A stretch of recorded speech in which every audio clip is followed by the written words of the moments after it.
Bullying is something that every child encounters in their life, whether they're the bully or the bullied. I grew up in a small town with 20 kids, and everyone knew everyone's business. I graduated with almost all the same kids I went to preschool with. This isn't something I would trade, but it wasn't something that was always easy. I'd like to say that I was always the most kind girl in school, but I know there were times I wasn't always the one being bullied. I grew up in the era of cyberbullying. I was deeply affected by this and knew many others who lost people due to anonymous websites causing them to commit suicide in my high school years. Bullying tears apart self-confidence, body image, mental health, and everything in between.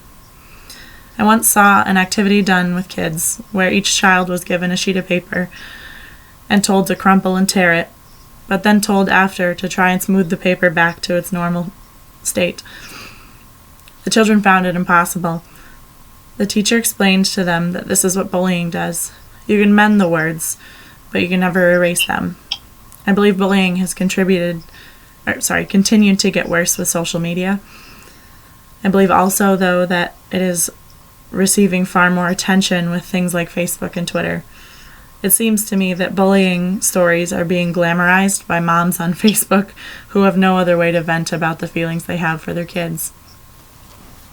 The CEC says that students with behavioral disorders are 10 times more likely to be bullied. I wish I could say that I was shocked by that.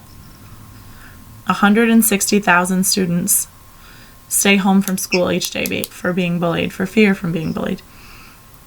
I'd never heard of half the agencies, but as a future educator, I will take a pledge to be an advocate for all those students.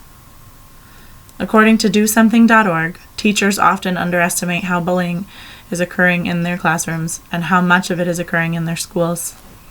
As a child, I felt like teachers sometimes turned a blind eye to the bullying I was encountering, and that's something I'd never want to do as a future educator.